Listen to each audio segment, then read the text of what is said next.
Is it the truth? Is it fair to all concerned? Will it build goodwill and better friendships? Will it be beneficial to all concerned? Okay, hi. How are you all doing? Okay, this is a good group. Got to figure this. I got this right? Okay. Hey, thank you for having me here today. I really appreciate the opportunity, but I want to get a couple things up right out of the way, right up front. I was born in York, okay? So, in fact, my aunt's first husband was the son of the inventor of the York peppermint patty. So I do appreciate having these here today. But, and I actually gave this presentation to the York Rotary first. So I'm sorry they asked me first, but Jan, how you doing, Jan?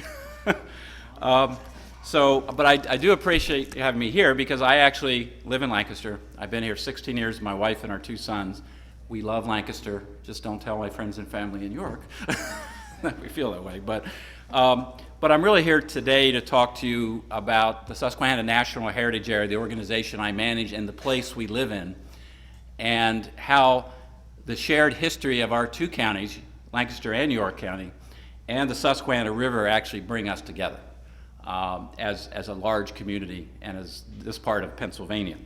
The Susquehanna National Heritage Area is a recent designation I'm going to talk about. I'm going to share a little bit about our organization and some of the things we're doing, but I really want to share with you why it's the Susquehanna National Heritage Area. It's not the Lancaster Heritage Area or the York National Heritage Area, the Lancaster York, it's the Susquehanna National Heritage Area. It's all about honoring our place in the national story of America. Let's see if this works now. Good. Our organization is a nonprofit organization. We were founded in 2001 when leaders in Lancaster and York counties came together and said, we really think this area has state significance and should be a Pennsylvania heritage area. And the Pennsylvania heritage area was designated by Governor Ridge in 2001 to include all of York and Lancaster counties. It was a result of a long 3 or 4 year process that some of you in this room probably went through, and I know a lot of people in both communities did, and it resulted in that designation. And when you're a Pennsylvania heritage area, you're part of a network of 12 heritage areas across the state. So we were the 10th designated. And it brings important state support and recognition through the Pennsylvania Department of Conservation and Natural Resources. And so when you become a heritage area, you basically have a management plan and you have a charge to promote heritage and outdoor tourism and economic development and conservation and preservation in the area that's designated, and that's York and Lancaster. So we were designated in 2001. We actually got started working as an organization in 2003. I was a staff of 1 when we started. I think we're a staff of 11 now, I believe. Our budget was $250,000. Now it's just under $1 million. Our funding comes from the Heritage Areas Program, the Pennsylvania Department of Conservation and Natural Resources, the National Park Service, Lancaster County Solid Waste Management Authority, the Explore York Convention and Visitors Bureau in York, the Ralph Goodnow Riverlands Fund managed by Lancaster Conservancy, and private contributions from individuals and companies and great supporters across the region. And we've actually evolved our name. So when we started, we were the Lancaster York Heritage Region. Jim, you remember that. And about 5 years into our work, as we realized we were spread really thin across both counties, and the Susquehanna River was becoming a focal point of interest and investment by the state and local folks, that it could be an economic generator for a region. We actually shifted our focus to primarily work along the Susquehanna River in both York and Lancaster counties. We changed our name to Susquehanna Gateway Heritage Area. A couple years later, we said, that's a little long, let's change our name to Susquehanna Heritage. And now we've just changed it and made it long again. So now we're the Susquehanna National Heritage Area, and I'll explain that in a second. We've kept our logo pretty consistent. So if you've ever seen this bridge, the bridge logo, it's evolved a little bit, but that part of our identity's been kept pretty consistent. And we have 16 years of projects and partnerships under our belt. We've worked with about every nonprofit in both counties, the public agencies, the counties, private companies, to do all kinds of projects from websites, maps and guides. We have interpretive signs down on the river. We even made a movie in 2006, which is still available on our website, Stories of the Land, produced by Aurora Films right here in Lancaster. We brought the 2 orchestras together, half of Lancaster Orchestra and half of York Orchestra, record the soundtrack, the first and only time they've ever done that, actually. We thought that blending of the music would be great at showing the blending of our two communities. But we've been involved in all kinds of projects over that time period. Probably one of our most visible and more recent efforts as a heritage area has been the operation of 2 visitor centers on the Susquehanna River. So we own and manage the Zimmerman Center for Heritage, the big old stone building at Long Level on the York County side. That was gifted to us in 2007 by John and Catherine Zimmerman, business folks from York, and they asked that we make it a visitor education center. And it has a 180-acre county park right behind it, and we have established a partnership with the National Park Service there around something called the Captain John Smith Chesapeake National Historic Trail, the longest trail name in the world, which is a water trail along the Susquehanna River. And that partnership has led to the National Park Arrowhead that you recognize from national parks actually being planted in our heritage area for the first time at the Zimmerman Center for Heritage. And we are now running over 500 school kids a year through field trips at the Zimmerman Center from Columbia School District, the Catholic School in Columbia, Eastern York School District, York Academy in York. And they're coming through learning about the history and heritage of the river at the Zimmerman Center. And 4 years ago, Columbia Borough approached us because they built this wonderful Columbia Crossing River Trail Center right on the riverfront. How many of you have been to the Columbia Crossing? This is good, yes. A lot of you have been down there. How many of you have been to the Zimmerman Center? Okay, that's a good. Well, the rest of you come across the river. It's only 10 minutes away. And we're sending people to Columbia. But 4 years ago, the Borough of Columbia opened the Columbia Crossing River Trail Center, and they really needed help on running it and creating a place for programs and visitors.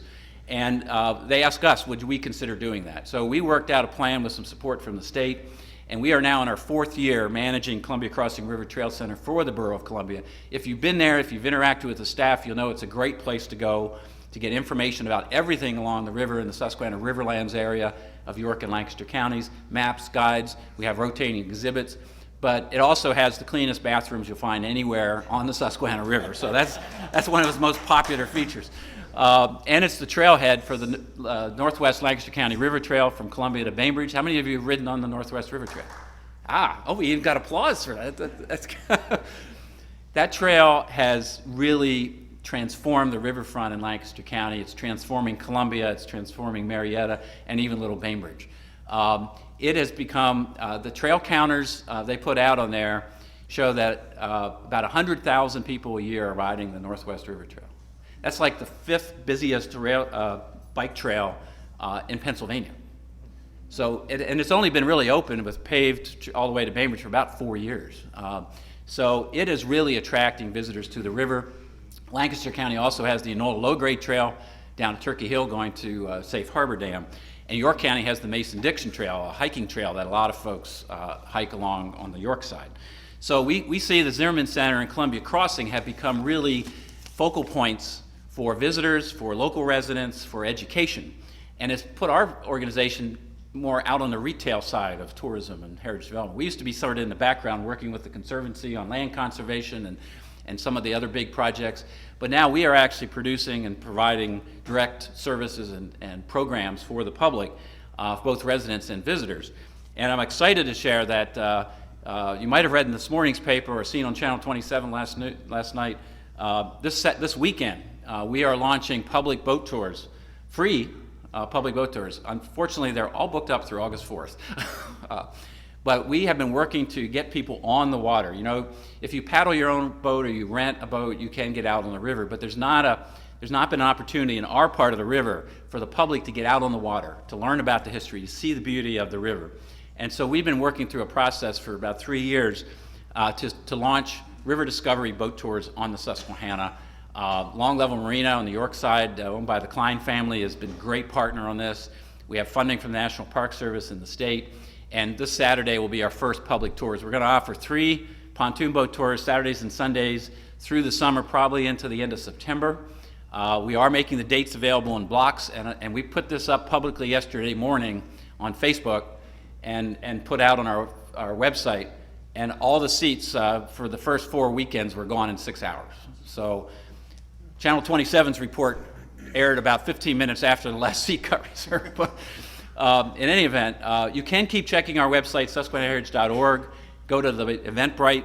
Some people, change their plans and the seats get canceled and might open up. And there's more information on there about the boat tours. But we're excited to be launching these tours, which even though they're leaving from the dock at the Zimmerman Center in York County, of course the entire tour is in Lancaster County, because the entire river is in Lancaster County, as we all know on this side of the river, that we own the river. Yorkers don't like to hear that, but that's true. So our organization, in doing these programs, running these visitor centers, we are guided by a strategic plan, which we just finished a few months ago, an update of our plan. But our vision has been now for about 5 years, and going to continue to be, that the Susquehanna Riverlands, part of our 2 counties, can be a national destination for outdoor travelers, heritage travelers, and visitors to come to our region.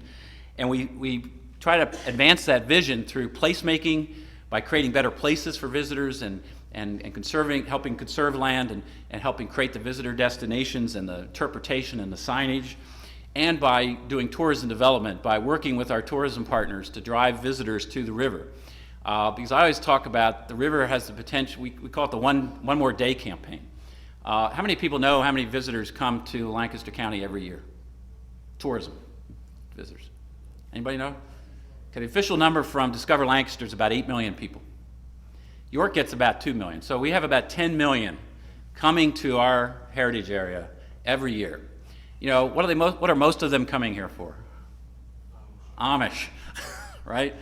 Or maybe to go to Hershey or to go to Gettysburg if they're in New York.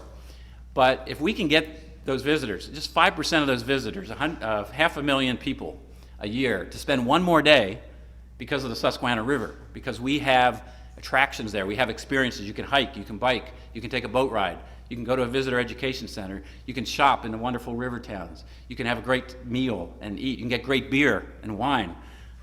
If we can make the river that destination so people choose to stay one more day here, typically a very conservative number is $200 a day for an average visitor, and sometimes it's as high as $300 to $400. You know, staying overnight, shopping, buying food. If we get 500,000 people to spend one more day, spend $200 a day, that's $100 million spent here in our region that doesn't go to some other place, and that's great for our economy.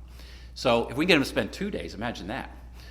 So we think the river as a destination is probably there already. You can easily spend a day on the river. You can probably spend most of a week.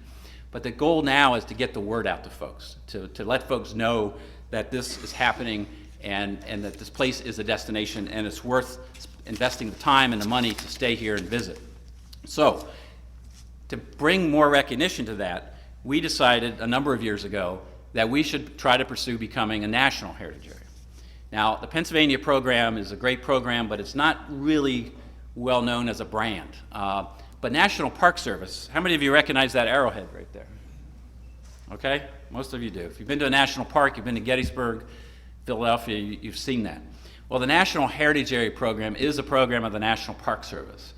And it's a program that has been used in now 55 areas of the country to bring national recognition to a particular area, create a partnership with the National Park Service, and brand and market the area as a destination where you're going to come and get a great experience learning about and experiencing the nationally important stories of our country.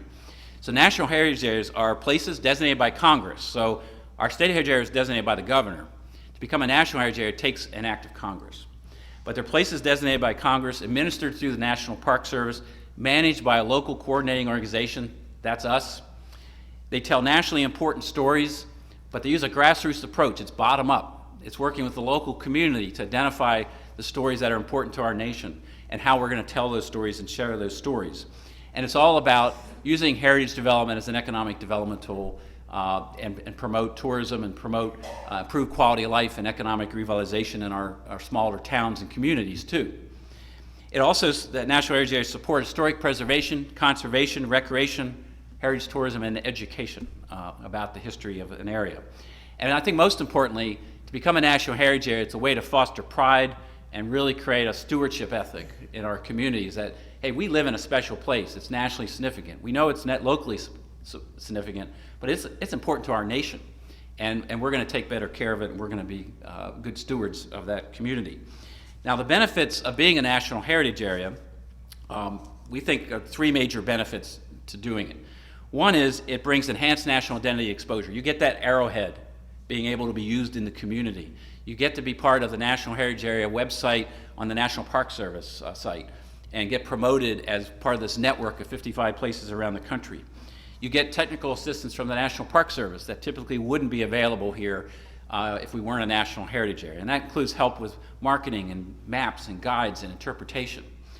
And most importantly these days with anything, it gets us our fair share of federal funding that's appropriated to National Heritage Areas in the National Park Service budget every year. So we now have an opportunity to bring eventually about $300,000 of federal funding here to our communities, return our dollars here. All of it has to be matched, but to be able to invest in heritage tourism and heritage preservation projects in our two counties.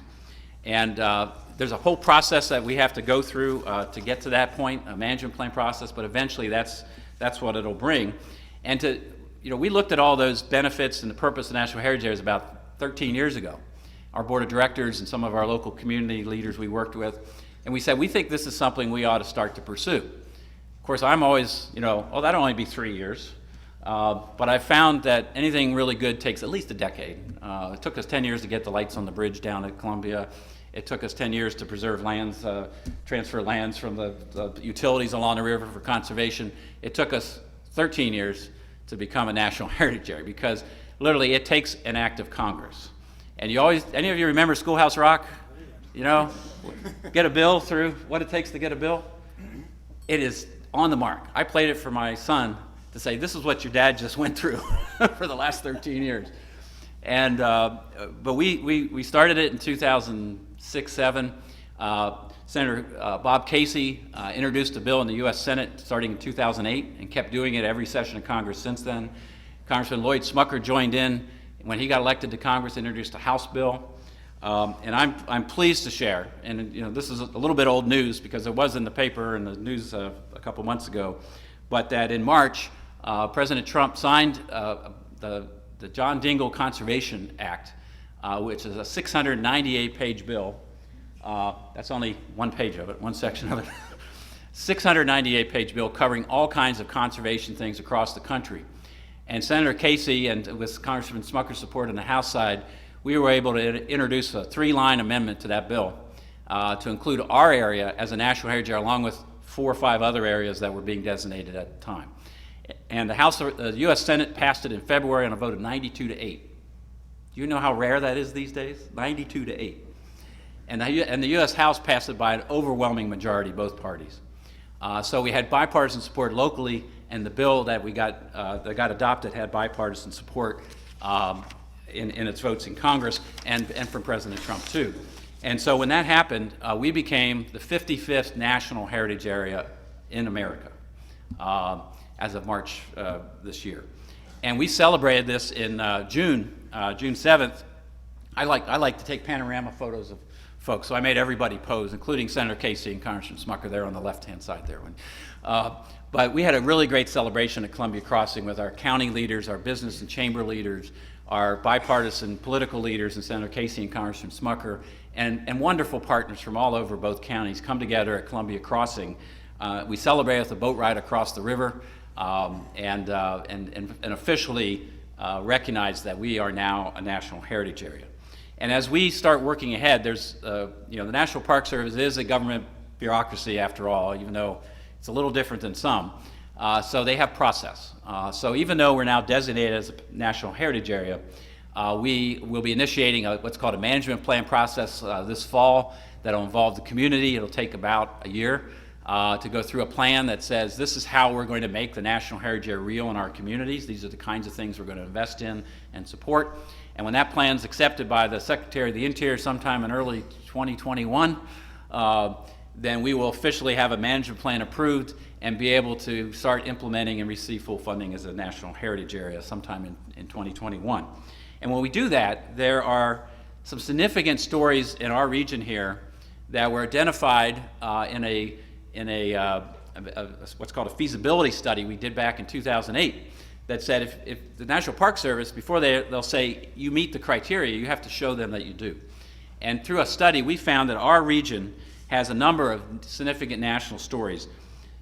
Number one, the Susquehanna River has been a corridor of culture and commerce for our nation for centuries. even before European settlement. And so the Susquehanna River's role in our nation's history is one of our national stories. The river in our area is also a gateway to the frontier for over 100 years. If you settled in Lancaster, you stayed, I always thought, Lancaster's a little more conservative and safe, kind of place, and York's a little edgier. Well, the edgy people went across the river to the frontier, see, and they stayed in York, but Lancaster kind of settled down and got to work. So there is a little difference, I think, between the two counties to this day. But that role that when you crossed the Susquehanna from the 1600s into the 1700s, you were going into America's frontier. That's a nationally important story. The role our region played as a revolutionary turning point is an important role. When York was the nation's capital and they put the Susquehanna between them and the British in Philadelphia. The Underground Railroad, James Buchanan, Thaddeus Stevens, the whole debate and evolution before and after the Civil War about slavery and about African American rights and helping people escape from that. This area played a critically nationally important role. And finally, our Amish community, as popular as it is and already has probably way too many tourists, it has a unique role in America's identity of what the Amish community is about is really defined by Lancaster County's Amish, not Ohio's Amish or Wisconsin Amish, it's Lancaster's Amish. So our study found that these are important, nationally important stories, and as we go forward, we're going to really sort of flesh those out and figure out what places and what stories and what kinds of things we need to do to put those to the forefront for visitors and local residents to become more of an attraction for visitors. But throughout this whole thing, again, why is it called the Susquehanna National Heritage Area? I think when we live here, we sometimes take the river for granted. We cross it on Route 30, or maybe we go down to the river or ride the bike trail, but we don't necessarily see it in full context and history. And the river really has shaped our region. It has defined York and Lancaster counties throughout settlement, and even before that in the natural side. But the river has shaped our region, and it's played key roles and has unique aspects to it. Number one, I think, for life today, is that the river is economically vital. It's a key part of our regional economy, our local economies, our state economy, and our national economy. Locally, from a standpoint of outfitters, like Shanks Mare on the York side, Chickies Rock on the Lancaster side, small businesses along the river are making money and having a livelihood and creating jobs based on recreation on the river. So it's economically vital in that way. It's also economically vital as a source of power. This is Safe Harbor Dam. We've got 3 hydro dams on the Susquehanna in our part of the river, at York Haven, Safe Harbor, and Holtwood. And the economic generation, or the energy generation from those dams, using the power of the river as an economic generator, is critical to our regional economy and economies beyond that. The river is economically viable as a water source. This is a map of the daily outtake of water allowed from the Susquehanna River. I know it's hard to see, but if you can see the darkest areas on that map, it's 500 million gallons a day allowed to be taken out of the river. And those darkest areas, where is that?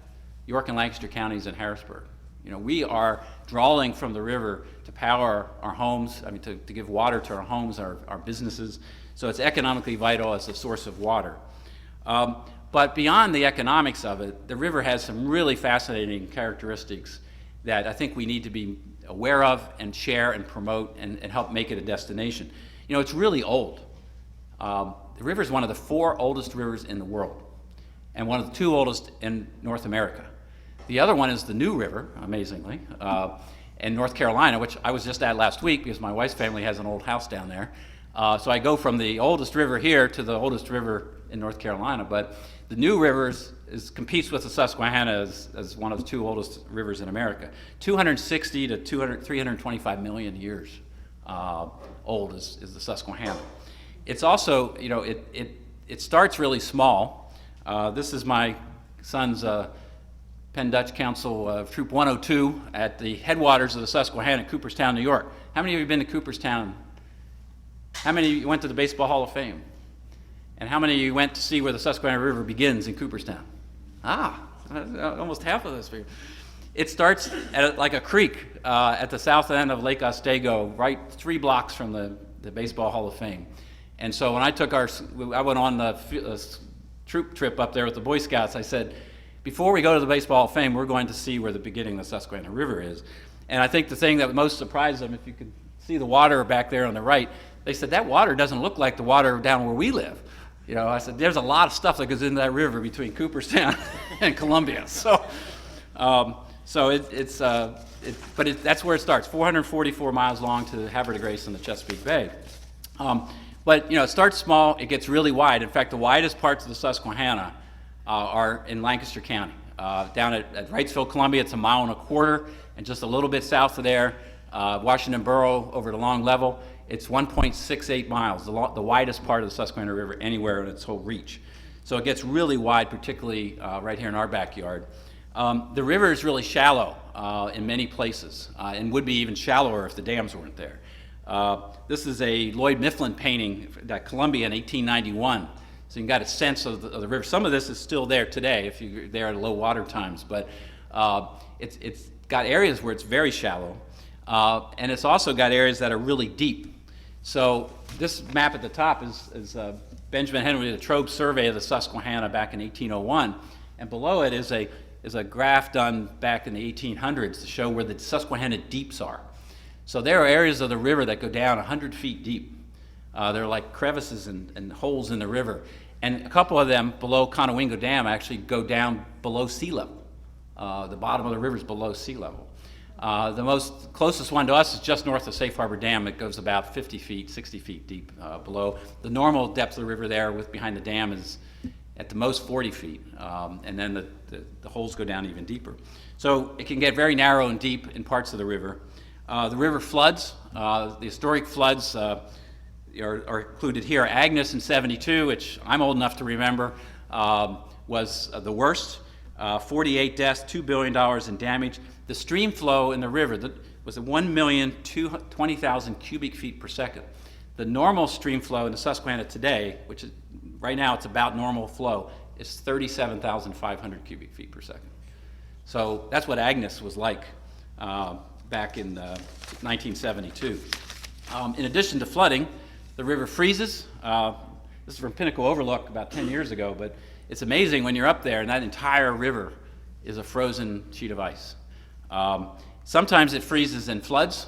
This is a long level. You know, when those ice breakups, the thaws happen in the middle of January, February, and suddenly you've got ice and you've got flooding up and down the river.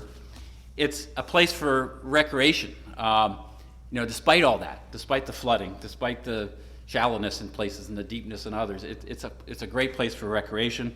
Increasingly so with different kinds of recreation. This is actually the Holtwood Whitewater Park that PPL built when they were going through relicensing Holtwood Dam about 10 years ago. It's a $3 million artificial water flow area for people to do play boating in. How many of you ever play boat kayaked? We got somebody back here. You got one member back here. You have these smaller kayaks and you play with the water. You do flips and all kinds of stuff. And this park, they release water at different flows and people send out the word that the Holtwood Whitewater Park is open and converge on York and Lancaster counties to take advantage of it. The river's also increasingly been a place for learning. So this started, I think, with some of the outfitters like Shanks Mare doing programs. We're doing a lot of programs on the river, as I said, with the school field trips. Other groups are coming down to the river, and people are starting to experience the river as kids, you know, and they can start to understand the history and appreciate it as they grow up. And of course, as a heritage area, we're very interested in how historic the river is. It's really historic throughout settlement of humans, really. And you can go down to the river and see the petroglyphs below Safe Harbor, where Indian carvings are in that rock. They were put there 1,000 years ago. And when you see those appear out of the rock, it's just amazing to realize people were there 1,000 years ago experiencing the river and trying to represent things in the rocks with their pictures. You know, coming forward another century, John Smith came to Jamestown, you know, the whole Pocahontas story and all that. Well, John Smith explored the Chesapeake and came up and explored the very lower part of the Susquehanna as far as he could get, just below what's now Conowingo Dam. But when he went back to England and he made a map of his explorations and where he was, what was the biggest picture he put on his map of the Chesapeake? is a Susquehannock Indian, right? Not Chief Powhatan from down in the Jamestown area. He put a Susquehannock because they came down from our area, from Washington Borough, where they were living at the time. Of course, it wasn't Washington Borough. They came down the river to meet John Smith and interacted with him, and they impressed him as giants, and he made them giants on his map. So this area has always had an impact on history, even in the early European explorations. 100 years forward, as I said, the Susquehanna, when the Continental Congress, George Washington lost the Battle of Brandywine. The British took Philadelphia. Washington retreats to Valley Forge for the winter. Congress leaves Philadelphia, comes to Lancaster for a day. And then they said, you know what, maybe we better put that river between us and the British. And they went to York and stayed for 9 months, adopted the Articles of Confederation, the Treaty with Paris. We had our first real victory at the Battle of Saratoga. It was a turning point in the Revolutionary War right here. This was the centerpiece of all that. 100 years after that, the Civil War. Lee's advancing into Pennsylvania in late June of 1863. He comes up into Chambersburg. He sends General Gordon across through York to the Susquehanna River to see if they can get across to take Lancaster, Harrisburg, or even move on Philadelphia. And they get to Wrightsville, and a group of skirmishers, local militia and some wounded soldiers try to put up a fight. Don't have the gunpowder, really, to stop them. They retreat across the longest covered bridge in the world between Wrightsville and Columbia. They try to blow up a span to stop the Confederates. They can't. Their backup plan is they burn the entire bridge. 1.25 miles long, double-covered bridge, burned. You could see it for 50 miles. It stopped the Confederate advance, and I think changed the course of history. Gettysburg would just be a sleepy little town along the Lincoln Highway if we hadn't burned the bridge and the Confederates were stopped. And so the true high water mark of the Confederacy is not Cemetery Ridge at Gettysburg Battlefield. It's about 3 spans out on the Susquehanna River in Lancaster County is the true high water mark. So go tell them that in Gettysburg. They really don't like to hear it. I've done it. I've shared it over there. So, and finally, in the 20th century, the river became historic in a different way. 3 Mile Island, and the worst commercial nuclear accident in the nation's history, which I think the 50th anniversary was just a few months ago. And so the Susquehanna, as a river of power, became a sort of, those of us who remember that accident, it was pretty terrifying at the time. And now it's still in the middle of history as the debate continues over 3 Mile Island closing. But throughout that history, the rivers, and I'm going to close up here, I know I'm getting close to my time, but throughout that history, the river's been inspirational. Artists have flocked to the river throughout, since first Europeans really came here. Jasper Francis Crosby painted the Strucka Viaduct up in northern Pennsylvania across the river, northeast of Wilkes-Barre and up in that area, 1865. Lots of artists, nationally known artists that painted the Hudson River and out west came to the Susquehanna. At the Zimmerman Center for Heritage, if you're really into art, we've got the only permanent collection of Susquehanna River art anywhere in the world. It's mostly contemporary works from artists that have painted the river in the last 20 years. But we also do interpretation there about art and how that has inspired people. But it's also inspired writers. I love the quote from Robert Louis Stevenson. I love it so much I'm going to read it even though you can see it. He was riding on a train along the Susquehanna River in 1879, and he said, "When I asked the name and heard that it was called the Susquehanna, the beauty of the name seemed to be part and parcel of the beauty of the land. That was the name as no other could be for that shining river and desirable valley." I mean, that's where we live, shining river and desirable valley. And of course, that inspiration comes a lot from how beautiful the river is. The river's beautiful on a sunrise on a winter morning from over in Wrightsville. It's beautiful from a sunset at Accomack. This is from Phil's house, by the way. A summer sunset at Accomack. It's beautiful in the natural areas down in the lower part below Turkey Hill, where you really feel and it looks and just it has the sense of being like a national park down there. And it's beautiful when you're up in the river towns or you're at the historic bridge between Columbia and Wrightsville. No matter where you are in the river, it's always really significant, beautiful. And now it's a national heritage area, and we can say, and we can welcome people to our region and say, welcome to the Susquehanna National Heritage Area, and we can say, welcome home.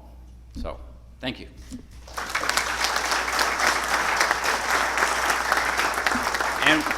And I will say, we have some brochures at the back of the room for our 2 visitor centers, and a few copies of our strategic plan if you're interested. So, thank you. So, questions? Yeah, yeah. Yeah, a little history and a quick question.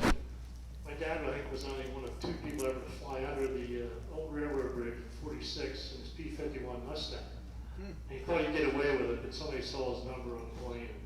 He was grounded for a few months in Olmsted after that. Wow. That's really cool. You don't have movies of that, do you? I had a question. Captain Bill and I have been to a few places in Annapolis on water taxi, and I know that there's some places like John Wright and up to Marietta. Have you thought about getting a bigger boat or more boats to start a little water taxi service? Thank you for asking. That's my dream. So, yeah, we actually started with the boat tours. We actually started developing this concept to be a water shuttle or water ferry between the Zimmerman Center on the York side and Columbia Crossing in Columbia, with potentially figuring out a way to get over to Wrightsville.